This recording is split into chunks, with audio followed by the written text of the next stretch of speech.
وكرم وعلمه من البيان ما لم يعلم فسبحان الذي لا يحصى امتنانه باللسان ولا بالقلم ونشهد أن لا إله إلا الله وحده لا شريك له لا جد له ولا ند له ولا مثل له ونشهد أن سيدنا وسندنا وحبيبنا وطبيب قلوبنا ومولانا محمدا عبده ورسوله صلى الله تعالى عليه وعلى آله وأصحابه وبارك وسلم تسليما كثيرا الذي أرسله الله تعالى بالحق بشيرا ونذيرا وداعيا إلى الله بإذنه وسراجا منيرا أما بعد فأعوذ بالله من الشيطان الرجيم بسم الله الرحمن الرحيم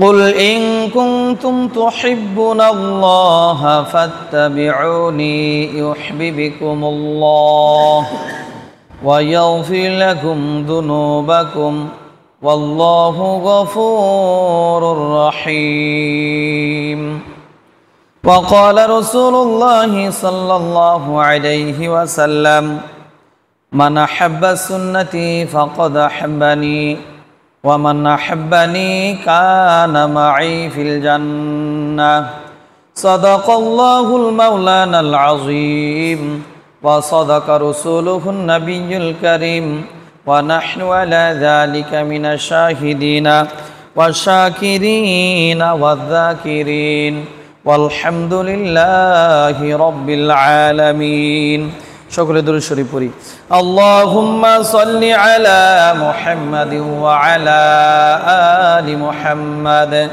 كما صليت على إبراهيم وعلى آل إبراهيم إنك حميد مجيد اللهم بارك على محمد وعلى آل محمد كما باركت على إبراهيم وعلى آل إبراهيم إنك حميد مجيد محمد ने आकर कुफर को मिटाया कुफर को मिटा कर सदक़त बताया बलगल उला बि कमालिही कशफ दुजा बिजमालिही हसनत जमीअ खिसालिही सल्लु अलैहि व आलिहि जिकिर करि ला इलाहा इल्लल्लाह ला इलाहा जोरे पढ़ि ला इलाहा इल्लल्लाह ला इलाहा इल्लल्लाह ला इलाहा ला इलाहा इल्लल्लाह ला इलाहा ला इलाहा इल्लल्लाह मुहम्मदुर रसूलुल्लाह सल्लल्लाहु अलैहि वसल्लम আলহামদুলিল্লাহ সমস্ত প্রশংসা সেই মহান রব্বুল আলামিনের দরবারে যেই মহান মালিক আমাদেরকে পবিত্র শুক্রবারের নামাজ জামাতের সাথে আদায় করার লক্ষ্যে আল্লাহ রাব্বুল আলামিন আমাদেরকে ভালোবেসে মহব্বত করে আল্লাহ তাআলার ঘরে আসার এবং বসার তৌফিক দান করেছেন।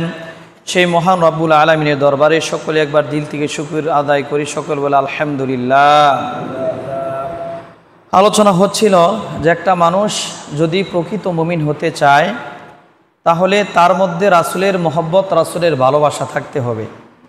রাসূলের প্রেম, রাসূলের ভালোবাসা যদি কোনো মানুষের অন্তর মধ্যে না থাকে তাহলে সে কখনোই মুমিন দাবি করতে পারবে না। সাহাবে কেরাম নজির দেখিয়ে গিয়েছেন রাসূলকে কিভাবে ভালোবাসতে হবে, রাসূলকে কিভাবে মহব্বত করতে হবে। সেই নজির আমরা সাহাবে কেরামের থেকে শিক্ষা নেব। তারা কিভাবে রাসূল সাল্লাল্লাহু আলাইহি ওয়াসাল্লামকে ভালোবেসেছেন, মহব্বত করেছেন, রাসূলকে কিভাবে তারা নিজের করে নিয়েছেন, সেই দৃষ্টান্ত তারা দেখিয়ে গিয়েছেন। যখন উহুদের যুদ্ধের মধ্যে মুসলমানদের বিপর্যয় হইল, সেই উহুদের ময়দানে মুসলমানদের থেকে ৭০ জন সাহাবী শাহাদাত বরণ করল। যখন এই উহুদের ময়দানে মুসলমানগণ বিপর্যয় বরণ করেছে, শয়তান ইবলিস তিনি সমস্ত মদিনাবাসীর কাছে এই খবর পৌঁছিয়ে দিয়েছে যে মুহাম্মদ আর দুনিয়াতে নাই, মুহাম্মদ ইন্তিকাল করেছে,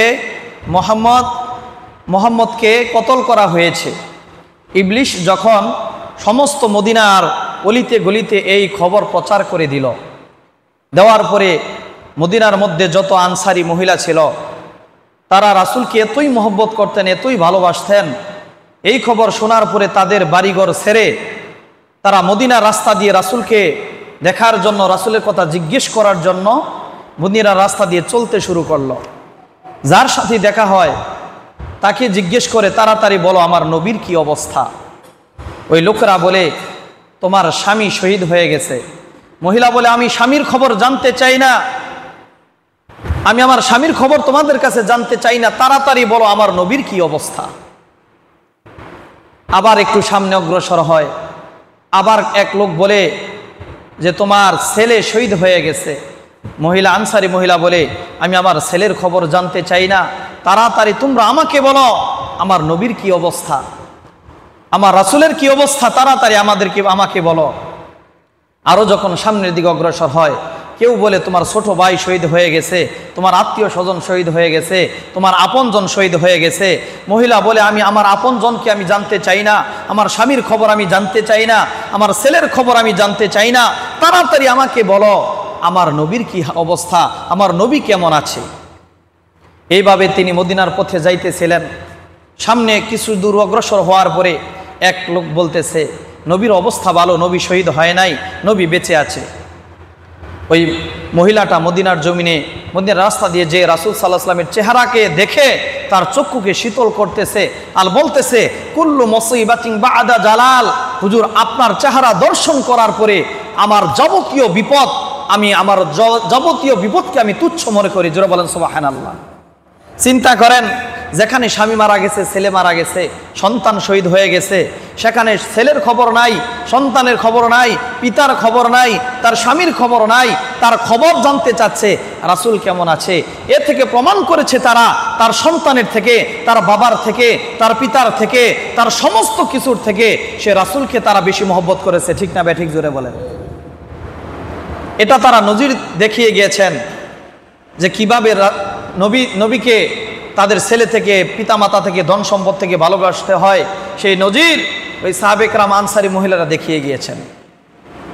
তারপর ওই মহিলা রাসূল সাল্লাল্লাহু আলাইহি ওয়াসাল্লামের দরবারে গেছে, যাওয়ার পরে বলতেছে আপনার জন্য আমার সন্তান, আমার পিতামাতা সমস্ত কিছু কুরবান হোক, আপনি জীবিত আছেন, আপনি সহি সালামতে আছেন, এটাই আমার সবচেয়ে বড় পাওয়া। আমার সন্তান মারা গেলেও কোনো আপত্তি নাই, আমার পিতা মারা গেলেও আপত্তি নাই, আমার বাবা মারা গেলেও আপত্তি নাই, কারণ আমার জীবনের থেকে, আমার সমস্ত কিছু থেকে আমি আপনাকে মহব্বত করি। জোরে বলেন সুবহানাল্লাহ। এই দৃষ্টান্ত সাহাবে কেরাম আনসারীরা দেখিয়ে গিয়েছেন, তাবিঈনরা দেখিয়ে গিয়েছেন কিভাবে রাসূলকে ভালোবাসতে হবে। আর যারা রাসূলকে পরিপূর্ণভাবে ভালোবাসবে, আল্লাহর হাবিব বলেছেন লা ইউমিনু আহাদুকুম হাত্তা আকুনা হাব্বা ইলাইহি মিন ওয়ালিদিহি ওয়া ওয়ালাদিহি ওয়ান নাসি আজমাইন, যে তুমি যদি তোমার সমস্ত সম্পদ থেকে আমি রাসূলকে ভালোবাসতে পারো তাহলে তুমি একমাত্র প্রকৃত মুমিন হয়ে মারা যেতে পারবা। জোরে বলেন সুবহানাল্লাহ। তাহলে প্রকৃত মুমিন যদি আমরা হতে চাই তাহলে রাসূলকে আমাদের জীবনের থেকে ভালোবাসতে হবে বেশি। আর যারা রাসূলকে তার জীবনের থেকে বেশি ভালোবেসেছে, এদের কথা জঙ্গলের হিংস্র প্রাণী পর্যন্ত শুনেছে, হিংস্র প্রাণী পর্যন্ত তাদের কথায় উঠবস করেছে।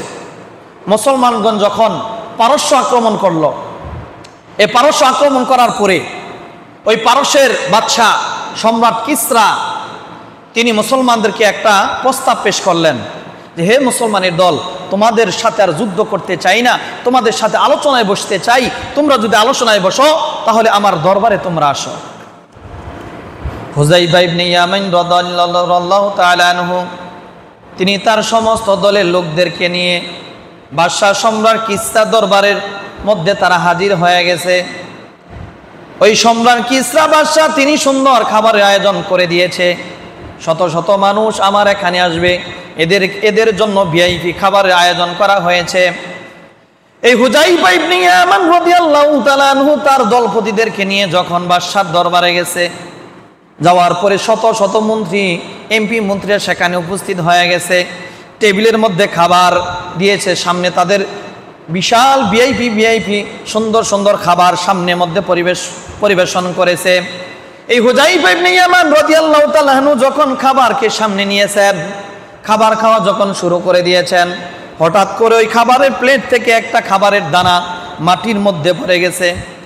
ইয়ামিন ইবনে ইয়ামান রাদিয়াল্লাহু তাআলা আনহু তিনি চিন্তা করেছে, রাসূল সাল্লাল্লাহু আলাইহি ওয়াসাল্লামের হাদিসের কথা স্মরণ হয়েছে, যদি কোনো মানুষ খাবারে বসে যায় আর সেখান থেকে কোনো খাবার যদি মাটির মধ্যে পড়ে যায়, ওই খাবারটা উঠিয়ে খাওয়া সুন্নত। ওই খাবারের মধ্যে আল্লাহ তাআলা বরকত রেখেছেন। এই হাদিসের কথা যখন হুযাইফা ইবনে ইয়ামান রাদিয়াল্লাহু তাআলা আনহুর মনে হয়ে গেছে, তখন তিনি শত শত মানুষের সামনেই সেই খাবারটা উঠানোর জন্য যখন মাটির দিকে হাতটা বাড়াইছে, হাত বাড়ানোর সাথে সাথে তার পাশের একটা লোক বসা ছিল, তাকে কনুই দিয়ে একটু আলতোভাবে একটু আঘাত করেছে। ভাই দেখো না, কত শত শত মানুষ এখানে উপস্থিত আছে, সকল মানুষগুলা ভিআইপি সম্মানিত মানুষ। তুমি যদি আজকে মাটির থেকে এই লোকমাটা তুলে তুমি খাও, তোমাকে মানুষ অভদ্র বলবে, তোমাকে মানুষ অসম্মানিত করবে, তোমাকে মানুষ সম্মান করবে না, অভদ্র লোক হিসেবে তোমাকে আখ্যায়িত করবে। এই লোকটা যখন বলল, ভাই আজকে দিনের জন্য হলেও এই জমিন থেকে মাটির খাবারটা তুমি উঠে খেও না, আজকে দিনের জন্য তুমি এই কাজটা বন্ধ রাখো। হুযাইফা ইবনে ইয়ামান রাদিয়াল্লাহু তাআলা আনহু এই কথা শোনার পরে তার মাথা গরম হয়ে গেছে। তিনি স্পষ্ট ভাষায় হাজার হাজার শ্রোতার সামনে বক্তব্য দিয়েছেন, ও দুনিয়ার বান্দারা রে, আমি এই লোকমা যে উঠিয়ে খাবো, আমি দুনিয়ার কোনো মানুষের কারণে লোকমা থেকে আমি বাদ থাকবো না। কারণ রাসূল সাল্লাল্লাহু আলাইহি ওয়াসাল্লাম বলেছেন, এই লোকমা খাবার যদি তোমার প্লেট থেকে পড়ে যায়, ওই লোকমা উঠিয়ে খাওয়া হলো সুন্নত। ওই খাবার মধ্যে আল্লাহ তাআলা বরকত রেখেছেন। আমি কি এই সমস্ত আহাম্মুকের কারণে আমি কি খাবার থেকে বিরত থাকবো, সুন্নত থেকে বিরত থাকবো? না না না, মানুষ আমাকে অভদ্র বলুক, আমাকে খারাপ বলুক, আমাকে অসামাজিক বলুক, এতে আমার কোনো যায় আসে না। আমি রাসূলের সুন্নত পালন করার জন্য ওই মাটি থেকে খাবার আমি উঠে খাবো। জোরে বলেন সুবহানাল্লাহ। এইটা তার বক্তব্যটা পৃথিবীর ইতিহাসে স্বর্ণ অক্ষরে এখন পর্যন্ত লেখা আছে। তিনি সমস্ত মানুষের সামনে তিনি এই কথা বলেছিলেন যে তোমরা যদি আহাম্মক হয়ে থাকো তাহলে নবীর সুন্নত তোমরা পালন করবে না, তোমরা হলো আহাম্মক। আমি তো আর আহাম্মক না, আমি তোমাদের মতো বোকা না। আমার জীবন থাকতে রাসূলের একটা সুন্নত ছেড়ে যাবে, আমি এটা সহ্য করব না। আমার জীবন দ্বারা হলেও রাসূলের সুন্নতকে আমি আঁকড়ে ধরবো। জোরে বলেন সুবহানাল্লাহ। তাহলে কত বড় কথা যে শত শত মন্ত্রীরা সেখানে উপস্থিত, সমস্ত মন্ত্রীর সামনে তিনি এমন একটা ভাষণ দিয়েছিলেন যে আতরুকু সুন্নাত হাবিবি সাল্লাল্লাহু আলাইহি ওয়াসাল্লাম লিহাযাল ওয়াকাল হুমাকা। এই আহম্মকদের কারণে আমি নবীর সুন্নত থেকে কখনো বিচ্যুতি হতে পারি না, নবীর সুন্নত থেকে আমি বিরত থাকতে পারি না। আমি নবীর সুন্নত আমার জীবন দিয়ে হলে আমি আঁকড়ে ধরবো। জোরে বলেন সুবহানাল্লাহ। তাহলে তারা কেমন করে রাসূলকে ভালোবেসেছে, ভালোবাসার কারণে নবীর সুন্নতকে তারা আঁকড়ে ধরেছে, নবীর সুন্নতকে তারা আঁকড়ে ধরেছে। আর আজকে যদি আমরা নবীর সুন্নত পালন করতে চাই, তাহলে আমরা মনে মনে চিন্তা করি মানুষ আমাদেরকে অসামাজিক বলবে, আমাদেরকে মৌলবাদী বলবে, আমাদেরকে ধর্মান্ধ বলবে, আমাদেরকে কটাক্ষ করবে, আমাদেরকে নিয়ে ঠাট্টা বিদ্রূপ করবে।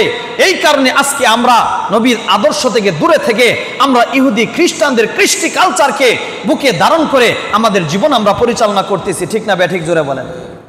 অথচ ইহুদি খ্রিস্টানরা সমস্ত মুসলমানদের জন্য কিয়ামত পর্যন্ত তারা শত্রু, তারা কখনো আমাদের বন্ধু হবে না। আমরা তো তাদেরকে অনুসরণ করতেছি, তাদেরকে আমরা মানতেছি, তাদেরকে আমরা গুরু ভাবতেছি, আমরা মনে করতেছি তারা আমার মালিক, আমরা তাদের গোলাম। এইসব মনে করার কারণে আজকে আমরা রাসূলের সুন্নত থেকে দূরে রয়েছি। এইসব মনে করার কারণে রাসূলের সুন্নত আজকে আমরা পালন করতে পারতেছি না। এজন্যই তো তারা আমাদের উপরে নির্যাতন করতেছে, তারা মুসলমানদেরকে গোলাম ভাবতেছে, তারা মুসলমানদেরকে গোলাম ভাবার কারণে আজকে মুসলমানের উপরে তারা নির্যাতন, নিপীড়িত, নিগৃহীতভাবে তারা বিশেষভাবে আক্রমণ চালাচ্ছে। ঠিক না ঠিক জোরে বলে? আজকে যদি আমরা তাদেরকে মনিব না মনে করতাম, তাহলে আজকে তারা আমাদের উপরে, আমরা যদি হুযায়ফা ইবনে ইয়ামানের মতো সমস্ত সেক্টরে রাসূলের সুন্নতকে আমরা যদি তাজা রাখার জন্য আমরা যদি বলিষ্ঠ কণ্ঠস্বর ছাড়তাম, আল্লাহর কসম করে বলি ওই ইহুদি খ্রিস্টানগুলা কখনো আমাদের সামনে পাত্তা পাইতো না, তাদেরকে আমরা কখনো মনিব মনে করতাম না। আমরা মনিব হয়ে থাকতাম, তারা গোলাম হয়ে থাকতো। ঠিক না ঠিক জোরে বলে? কিন্তু আমরা রাসূলের সুন্নত থেকে অনেক দূরে, এজন্য আজকে তারা আমাদের উপরে নির্যাতন করতেছে। অথচ আল্লাহ তাআলা সূরা বাকারার 120 নম্বর আয়াতের মধ্যে আল্লাহ তাআলা ইহুদি খ্রিস্টানদের পরিচয় দিয়ে দিয়েছেন, ও বান্দারা তোমরা যতই তাদেরকে বন্ধু মনে করো, তারা কিন্তু তোমাদের বন্ধু নয়। আল্লাহ তাআলা সূরা বাকারার 120 নম্বর আয়াতের মধ্যে বলেন, ওয়ালান তারদা আনকাল ইয়াহুদু ওয়ালান নাসারা হাত্তা তাত্তাবিআ মিল্লাতাহুম। আল্লাহ রাব্বুল আলামিন বলেন, ও দুনিয়ার বান্দারা শোনো শোনো, ইহুদি খ্রিস্টানদেরকে তুমি যতই বন্ধু মনে করো, ওই ইহুদি খ্রিস্টান কিন্তু তোমাদেরকে বন্ধু মনে করে না যতক্ষণ না পর্যন্ত তোমরা তাদের ধর্ম অনুসরণ না করবা।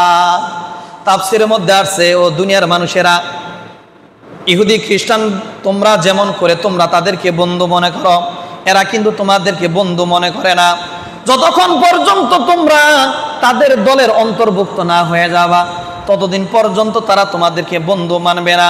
আজকে যদি তুমি মুসলমান ছেড়ে তোমরা খ্রিস্টান হয়ে যাও, মুসলমান ছেড়ে যদি নাসারা হয়ে যাও, তাহলে তোমাদেরকে ওই ইহুদি খ্রিস্টানরা বন্ধুরূপে গ্রহণ করবে। তাছাড়া কিয়ামত হয়ে যাবে, মুসলমান থাকা সত্ত্বেও কখনো ওই ইহুদি খ্রিস্টানরা তোমাদেরকে বন্ধু বানাবে না। ঠিক না ঠিক জোরে বলেন? আল্লাহ তাআলা বলেন, ওয়ালান তারদা আনকাল ইয়াহুদু ওয়ালান নাসারা হাত্তা তাত্তাবিআ মিল্লাতাহুম। তোমরা যতই বন্ধু মনে করো, তোমাদেরকে বন্ধু মনে করবে না। এজন্য বান্দারে ওই ইহুদি খ্রিস্টানের কৃষ্টি কালচার মনের ভিতর ধারণ করো না, তাদের কৃষ্টি কালচার অন্তর থেকে দূর করে দাও, রাসূলের সুন্নতকে নিজের মধ্যে জায়গায় করে নাও। দেখবা তোমার কথা হিংস্র প্রাণীরা পর্যন্ত শুনবে। ঠিক না ঠিক জোরে বলেন? হিংস্র প্রাণীরা পর্যন্ত সাহাবী কিরামের কথাগুলো শুনেছেন, তাদের কথাগুলো যেভাবে বলেছেন, এখান থেকে যাওয়ার কথা বললে ওই বাঘও সেখান থেকে সরে গেছে। জোরে বলেন সুবহানাল্লাহ। নাফি ইবনে উকবা ইবনে নাফি রাদিয়াল্লাহু তাআলা আনহু, তিনি একবার বিশাল এক জামাত নিয়ে আফ্রিকার জঙ্গলে গেছে। যাওয়ার পরে রাত হয়ে গেছে, মনে মনে চিন্তা করতেছে আজকে রাতটা আমরা কোথায় কাটাবো। তারা পরামর্শ করলো, টেনশন নাই, আজকে রাত্রিটা আমরা এই আফ্রিকার জঙ্গলের মধ্যে কাটাবো। এই কথা বলে সমস্ত প্রতিনিধিরা তারা ওই আফ্রিকার জঙ্গলের মধ্যে ঢুকে গেছে। যাওয়ার পরে দেখে হাজার হাজার হিংস্র প্রাণী ওই আফ্রিকার জঙ্গলের মধ্যে আছে। ওই উকবা ইবনে নাফি রাদিয়াল্লাহু তাআলা আনহু ওই জঙ্গলে ঢোকার পরে তিনি একটা ভাষণ দিলেন, আইয়ুহাল হাশারাতু ওয়াসিবাউ নাহনু আসহাবু রাসূলুল্লাহ সাল্লাল্লাহু আলাইহি ওয়াসাল্লাম ফারহালু ইন্না নাজিলুনা ফামান ওয়াজাদনাহু বা'দাল কতালনা।